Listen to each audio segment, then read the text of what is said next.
It's Thanksgiving, and you're 26, standing in your aunt's kitchen holding a bag of ice you were told to bring because it was all you could afford anyway. Your bank balance is exactly $41. Your card got declined at the gas station on the way over, and you had to pretend you meant to pay cash. And now your cousin, the one with the new truck, is loudly asking the table when you're finally going to get serious about life. Everyone laughs. You laugh too, because that's what you do when you have $41 and no leverage. Here's the thing nobody tells you.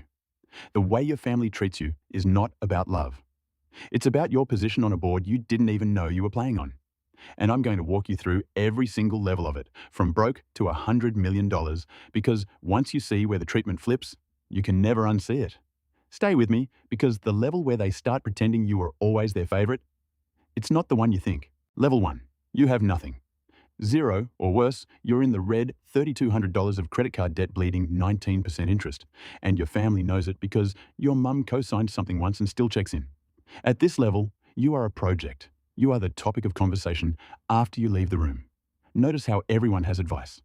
Your uncle, who never invested a dollar, knows exactly what you should do with your money. Your sister forwards you articles about side hustles. There is a warmth here, but read it carefully. It's the warmth people feel towards someone below them. It's safe to love you when you need them. You cost nothing to root for. And when you ask for help, $40 to cover a bill, a couch to crash on, you get it. But wrapped in a small lecture, a reminder of the favor, a little tax paid in dignity. You are welcome at every table because you are no threat and no obligation. Remember this feeling, because the moment you start climbing, the warmth doesn't grow. It changes temperature entirely. Level 2, you have a job now. A real one, maybe $52,000 a year, and for the first time in your life, there's money left over on the 15th of the month. You buy a used car that actually runs. You pay your own phone bill. Watch what happens at the next family gathering. The advice stops. Nobody tells you to get serious anymore because you clearly did. But something else starts, something quieter and stranger. The requests begin. Your cousin needs just a couple of hundred until Friday. Your uncle has a business idea and wonders if you'd want to get in early. Your mum mentions, not asking, just mentioning, that the water heater died. You have crossed an invisible line. You went from being the one who receives to being the one who is expected to give. And here's the cold mechanic underneath it. The people around you don't recalibrate based on what you actually have.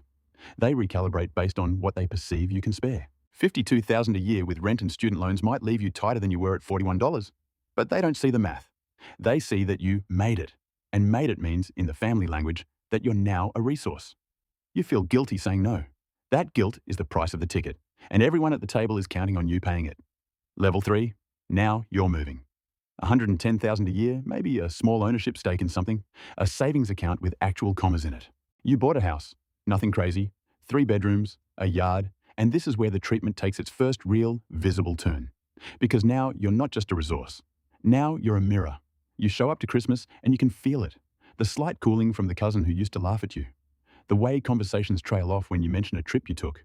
Your success has stopped being cute. It has started being a comparison. And comparison breeds a very specific kind of resentment dressed up as concern. Must be nice, they say, and it's not a compliment.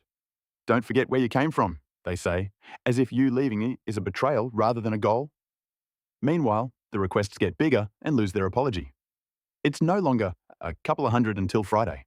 It's your brother-in-law assuming you'll help with the down payment because you're doing so well.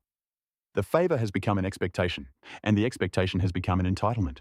Here's what I need you to understand at level 3, because it's the hinge of the entire game. Your family has now sorted itself into 2 groups. The ones who are genuinely proud of you, and the ones who feel diminished by you. And you can't fully tell which is which yet, because at this level, both of them are still smiling. Level 4, 7 figures now.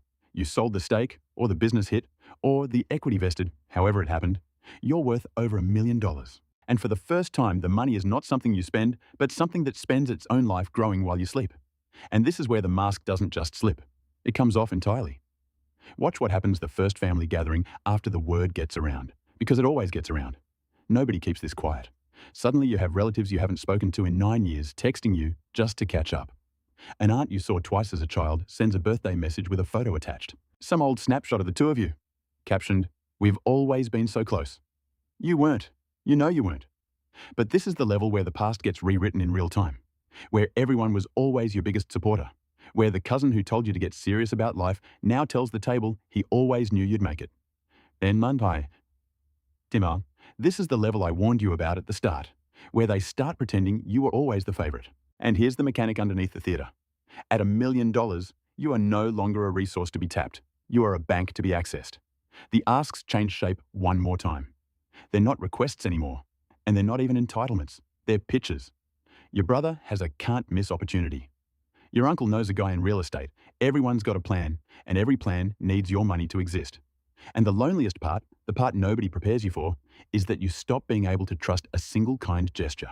When someone compliments your shirt, part of your brain starts calculating what they're setting up. You wanted the money to buy freedom, and it bought you a permanent low-grade suspicion of everyone who shares your blood. That's the tax at level 4. It doesn't come out of your account. It comes out of your ability to believe people. Level 5, $100 million. And here's the strange, quiet truth that almost nobody who reaches this level talks about out loud. The treatment goes calm again. Not warm, calm. Because at 100 million, you are so far past what your family can comprehend that the requests mostly stop. The way people don't ask the ocean for a glass of water. You've become abstract to them. A concept, the relative who made it so big that showing up to Thanksgiving with a bag of ice would be almost comedic. And now the dynamic flips one final time. And it's the most surgical flip of all, because now they don't come to you. They perform for you. They want to be seen by you. They want the association, the story they get to tell their friends, the photo standing next to you at the wedding. Your approval has become the currency, not your cash. And you, sitting there with more money than 4 generations could spend, finally understand the thing you couldn't see at $41 in your aunt's kitchen. You understand that the warmth was never real and the resentment was never personal. It was always only positional. Every smile, every lecture, every must be nice, every rewritten memory, it was all just people reacting to where you stood on the board. Not to you, never to you. So let me bring you back to that kitchen. 26 years old, $41, a bag of melting ice sweating through your fingers, laughing at your own expense because you had no leverage to do anything else. If I could put one thing in that younger version of your hands, it wouldn't be the 100 million. It would be this single piece of knowledge that the way they treated you that day had nothing to do with your worth and everything to do with your position, and that positions can change. Because here's the part that actually matters, the part that survives all 5 levels. Somewhere in that family, at every single stage, there were 1 or 2 people whose treatment of you never shifted at all, who lectured you at level 1 out of real fear, and celebrated you at level 5 with real joy, and never once sent a pitch or a rewritten photo. The money didn't reveal your enemies. Enemies are easy. The money revealed your family, the actual tiny permanent version of it, by burning away everyone who was only ever reacting to the number. Wealth doesn't change the people around you. It just turns the volume all the way up on who they already were. And once you can hear that clearly, you finally get to choose who stays at the table. That's the only fortune that was ever really yours.